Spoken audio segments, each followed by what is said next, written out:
Hello guys, welcome back to my channel. My name is Holly if you are new here, and I am a 2025 bride. So I wanted to do a little wedding planning Q&A. I put a little box on my Instagram story, so if you aren't following me on Instagram or TikTok yet, definitely do that. It's linked below. Let's just get right into it. So a little background, I got engaged to my fiance back in December, like the first week of December, and now it's February. So we kind of got this all put together a lot sooner than expected. The time we got engaged, Christmas was right there, and I was like, I don't know if I want to start planning a wedding right now, at least just get through the New Year's. But we ended up booking our venue like 2 weeks later and kind of just jumped right into the planning process. So we're getting married at the end of this year. Came together quite quickly. Once we started looking at venues and everything, it seemed like places were booking out in the summertime at least for a year or two. So that's when we started looking at winter weddings because there's a lot more availability. And once we kind of jumped into planning, I was like, I would love to just get married in 2025 if we could, because I think we could pull it together. The first question is, did you ever think about eloping? So honestly, no. I was someone who never really thought much about my wedding just in general. I never planned my wedding or thought about my dream wedding. There was definitely things that I thought oh, one day if I get married I would like this or that. No, I never really thought too much about a wedding or how I would do it. I kind of always knew if I did get married, it would be more of a ceremony. Wasn't really sure about the scale of how many people would be there, but I know that my mom, I'm her only daughter, and my dad would love to see his daughter have a wedding, and so would my mother. I just always kind of knew that, at least for them and for me, I would want to have a wedding and not just elope. Vision for bridesmaid looks. So I haven't asked I'm having a best man. I don't have a sister. I'm having, not a best man, a man of honor. I don't have a sister, so I'm not having a maid of honor. I'm having a man of honor. He's my best friend since we've been born, literally. And I'm gonna have 3 more bridesmaids. So I'm doing it very small. I haven't asked the bridesmaids yet. I am seeing them soon and hopefully they say yes. But yeah, we're planning small wedding parties, 4 on each side, and I definitely want them to be wearing black. I think that's something that I've always known, whether it was a summer wedding or a winter wedding. I've always wanted my bridesmaids to wear black.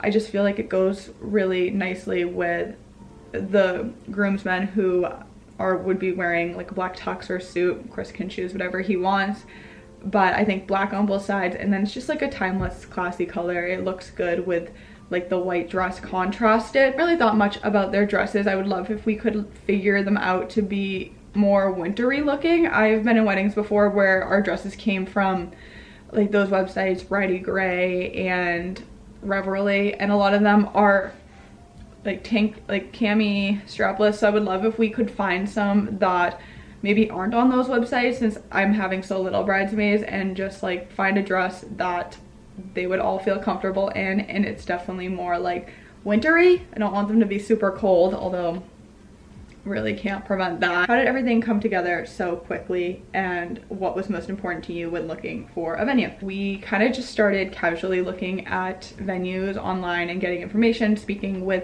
people, and like I said, well, I'm from New England, and around here summer is considered on season. People will travel, and a lot of places will consider themselves destination venues because of that.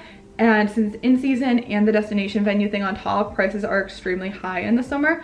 So we were just kind of reaching out, gathering info, and like I said, they were booking out a few years. Then there was a venue that we had both seen before and we loved it. It's a very special place to me, and we just went over there and checked it out. And I think when we both walked in, we were like, it's a no-brainer. This is gorgeous. The date available that we liked, and the pricing was amazing for being in the winter compared to their summer prices. Logistically, it just works for all of our guests, majority of our guests. We are inviting some people that live literally in California. It just felt like a no-brainer. It felt easy, and it just there was no way we could say no to it. It felt like that. And then from there, we just kind of just jumped into it.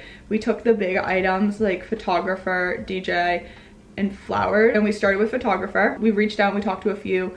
Some of them, the thing with the winter wedding is there's not going to be a ton of daylight. You lose light around 4. Some of the photographers we talked to we really liked, but they did not feel comfortable shooting a majority of the night in the dark with a flash, which totally understand. I would rather them like tell me up front like not comfortable with that than have it be the day of the wedding and then neither of us are, they're not satisfied with the photos they took, we're not satisfied with the photos we paid for. So glad they've been upfront. We did run into a few of those with some photographers that we really liked. We established a budget for our photographer and we found one and he is booked. So we'll start talking to him, I believe 6 months before the wedding. DJ is on our radar right now. I'd say that's probably the next big thing. The good thing about a winter wedding is there's a lot more availability and booking for vendors than there is in the summer. So it's nice that we kind of have our choice, but I definitely want to find a DJ that will play what we want. And if we give them a list of songs we don't like, they won't play those, but also kind of know how to keep the party going, but not in like a Cupid shuffle way, because I don't want the Cupid shuffle there. Ours, I don't even know where to start. Our venue actually gave us a list of vendors they recommend. We'll probably start reaching out to some of them, but obviously flowers can't be done until the wedding is closer. And then I found my dress so fast. I went and saw dresses in January and I really did, I booked like 3 appointments at places and I went to one with my mom and I really did not think I was gonna find my dress there. The shocker, I did. That's kind of how everything has fallen into place, and honestly it's been pretty easy so far, knock on wood. What are your non-negotiables while planning? I made a video about this on TikTok if you want to see the full thing. There are no kids, nothing against your child, but I just don't want kids there, just a personal preference. There's a song I want to walk down the aisle to, and I've wanted to do that since I was like 14. I was like, if I ever get married I would love to walk down to this song, so don't really want to budge on that. Open bar is another one that wasn't really negotiable. I love going to a wedding where there's an open bar. I don't want to have to worry about my guests stressing over if they have to bring cash or pay or if the bar gets cut off. So we went like full unlimited open bar for the night. Not a question, but I think a white cosmopolitan would be a great signature drink. Yeah, so we get one signature drink with our venue and I was definitely leaning Cosmo because if you know me, I love a Cosmo. And I think a white Cosmo would be perfect with like red berries in it, and then some greenery would be very cute and like Christmas tone for that time of year. How are you deciding who gets a +1? So thankfully this was not something that really was an issue. Everyone we invited, if they have a significant other, which a majority of them do, they have been with them for so long that they are basically part of, like, if it's a family friend, like they're basically the family friend too. Like they've been together so long that they would be my guest regardless. Like they're not a +1, you know what I'm saying? I think there were only like 2 or 3 people that are single that we invited, and we didn't give them a +1 only because they like know other people at the wedding. Didn't really have to decide who would get a +1 or not, so that was thankfully very easy for us. Are you and Chris planning to do bachelor and bachelorette parties? If so, what do you see yourself doing? Yes, I want one. Chris, he's like older, I'm sure his friends will do something for him and he'll figure it out. I think he'll definitely end up doing something, but I think I want to do something. I don't need, like, I don't want to travel. Like if someone wants to book a trip to an island and we'll all go, I'm not gonna say no, but I don't want to put that on anyone. So I would think summertime would be good, and just like a night or 2 away, maybe in Maine. Love Ogunquit, I love Portland. Go to a spa maybe. Cousin's bachelorette, we went to Newport and we went to a spa. We went out and it was perfect. We stayed in a cute Airbnb, so something like that would be fun. I think Maine would be somewhere good. I would say Cape, but in the summer it is so difficult to get to Cape Cod. Every time I go to the Cape in the summer, I just think to myself, this like wasn't worth the drive here unless you're going down and staying for a week. Like it's not worth a weekend trip sometimes. So I think Maine might be a good option for that. Are you getting a wedding planner? If not, how are you keeping so organized? So we don't have a wedding planner. We're kind of just doing everything ourselves. The good thing about our venue is they act as our wedding planners with everything related to like the actual wedding itself, the ceremony, the food, rehearsal, everything related to the actual venue. They basically act as our planners. They'll help us like bring stuff in or decide a vision of what we want it to look like. They'll help with flowers and what might look good here. Like I said, we've just kind of been like booking everything. Chris has this like master Excel sheet going with all these different tabs, all these different sheets, kind of how we're keeping organized, we're keeping track of pricing, what's paid for on what card, who's paying for what, and it's all there. Chris is so good at planning, organizing, doing things. I'm so grateful, like his mind just works that way. Mine kind of does too, but he takes it to another level and like actually puts it down on paper and gets it organized, whereas I kind of like to keep track of things in my head. I don't know how I do it. I think we've been good, so I don't think we're gonna end up getting a wedding planner. Dream location for a honeymoon. Not really thought of a honeymoon much. Obviously would love to go to like somewhere crazy and tropical, but at the same time I've thought about that, and every time I go on a tropical vacation, which I'm assuming our honeymoon would be like a longer trip, I get bored.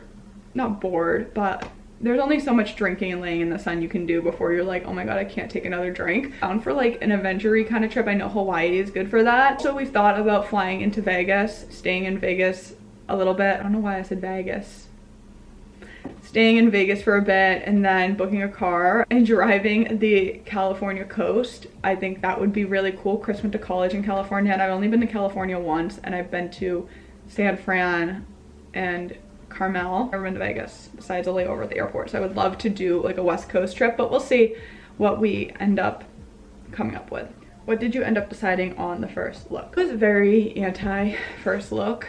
Not anti, I just didn't want to personally do one. I wanted to have Chris first see me when I walked down the aisle, but then that all changed when we booked a winter wedding. I was like okay with missing cocktail hour. I obviously like would like to be at cocktail hour, but I kind of accepted that like if I don't do a first look, I'm gonna probably have to miss cocktail hour. Like I said, you lose sun at 4 p.m.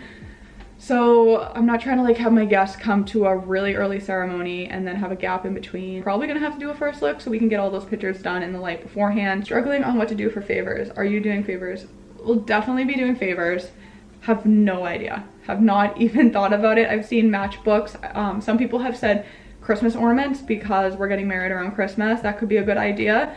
But no, I really haven't looked at favors. I'm gonna have to pull up Pinterest and start thinking of some. If you have any ideas, definitely leave them below. Did you like the church you saw today? I've always thought that I would get married in a church and then have a reception somewhere else after. I grew up Catholic, did the whole thing, confirmation, first communion, baptism, but I never was someone that like actively went to church every weekend. I did go to a Catholic high school and a Catholic college, but it was never like a part of my daily life. My mother always said if I got married one day, she would love to see me get married in a church because her and my dad got married in a church. And I know at the end of the day, it's my decision, but I felt like it would mean something to them if I got married in a church. I would at least consider looking at churches and everything. So I never really had a like church growing up that I went to actively. The churches that I went to in high school and all of that, like you kind of know, like my dad has a church he goes to all the time and he knows the priest. Looking at churches you've never been to, you don't know like the vibe, you don't know the priest. I mean, you basically have a stranger marrying you. My mom was kind of like, and if you're doing this like just to please me, like don't do it. Once we started like planning a wedding, everyone kind of came to the conclusion like this is your wedding, like do what you want, do what you feel comfortable with, and don't do it because we would like to see you do it. And so as we started checking out churches, we were kind of like, yeah, this is just not, it doesn't feel right. It would be one thing if it was a church, the church that my dad goes to all the time and he knows the priest, like it'd be one thing if it were that, but it just didn't feel right. There is this one church, I love it. It's gorgeous, it's stunning. It would be a dream to get married in there, and the people who run it are so nice, but they will only let members get married there. Unless for some reason I can get married there, I'm probably gonna get married at the venue. That is all I have right now for like the wedding planning process. Obviously as time goes on, I will have more information and details, and I'll be sharing all of that on TikTok and Instagram. Like follow me over there, like I said. And yeah, I will see you in my next video. And if you have any other videos you want me to do, any other questions related to the wedding or literally anything, drop it below, DM me, etc. And I will see you in my next video. Bye.